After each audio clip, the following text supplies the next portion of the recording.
خداوند متعال حضرت داؤد علیہ نبینا و علیہ السلام سے خدا گفتگو کرتا ہے، اے داؤد تم بھی ارادہ کرتے ہو.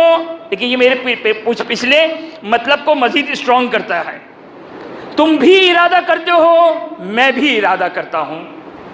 بھئی ہم نے ارادہ کیا یہ پیسے آ جائے، یہ دولت آ جائے، یہ بیماری چلی جائے، یہ مصیبت ٹل جائے، یہ سب ہم نے ارادے کیے، تبھی ڈاکٹر کے پاس گئے، تبھی کمانے گئے، وغیرہ وغیرہ وغیرہ وغیرہ. ارادہ تم بھی کرتے ہو، ارادہ خدا بھی کرتا ہے. خدا حضرت داؤد سے مناجات کر رہا ہے، صبر کا علاج، صبر کا علاج. ابھی بیماری ہمیں پتہ نہیں چلی، چلیں علاج سن لیجئے پہلے. صبر کا علاج کیا ہے؟ یہ حدیث، اے داؤد تم بھی ارادہ کرتے ہو، میں بھی ارادہ کرتا ہوں. ہوتا کیا ہے؟ تمہاری مراد پوری ہوتی ہے یا میری مراد پوری ہوتی ہے؟ اب وہ مراد اردو سے تھوڑا ہٹا دیجئے گا، خدا کی بھی کچھ مرادیں ہیں، ان معنوں میں نہیں لیجئے گا. انسان جس چیز کا ارادہ کرتا ہے اس کو مراد کہتے ہیں. ہم نے بھی ایک ارادہ کیا، خدا نے بھی ایک ارادہ کیا ہمارے حق میں. کس کا ارادہ پورا ہوتا ہے؟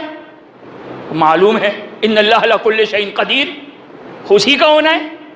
اب ہم مجبوری کے بندے بن گئے ہیں تو بن گئے، اختیار ہوتا تو کبھی بھی بندے نہ بنتے خدا کے، لیکن ابھی مجبوری ہے. وہی خالق ہے ہمارا، ہم اس کے مخلوق ہیں، مجبوری ہے. کیا کریں؟ صبر کریں گے اور کیا کریں گے.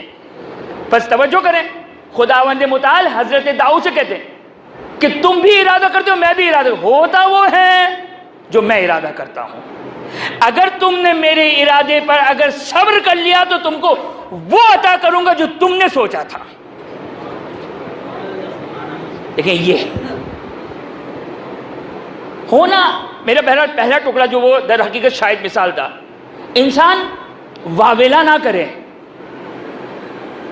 انسان ہنگامہ نہ کرے،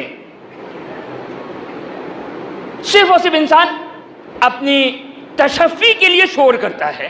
تشفی کے لیے ہونا کیا ہے؟ کچھ بھی نہیں ہونا ہے. ہوتا وہی ہے جو خدا چاہتا ہے.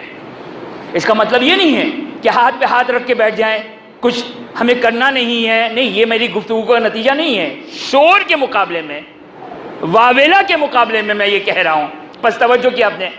حضرت داؤد سے خدا نے مناجات کی. ہوتا وہ جو میرا ارادہ ہے تمہارا ارادہ کر، لیکن اگر تم میرے ارادے پہ اگر صبر کر لو گے، میرے ارادے کو اگر مان لو گے، سر تسلیم خم ہو جاؤ گے، تو میں تم کو وہ عطا کروں گا جو تم نے ارادہ کیا تھا. اور اگر تم نے میری ارادے پر اگر صبر نہ کیا تو تم کو وہ چیز بھی نہیں ملے گی اور میرا عذاب بھی ملے گا. بس یہ ہو گیا علاج. کیا ہو گیا مولانا علاج؟ علاج یہ ہو گیا کہ بھائی جب انسان کے پر مصیبت پڑے، انسان تھوڑے لمحے کے لیے یہ تصور کرے کہ میں کر کیا سکتا ہوں سوائے واویلا کے. کچھ نہیں کر سکتا ہوں. لہٰذا کیا کرنا چاہیے؟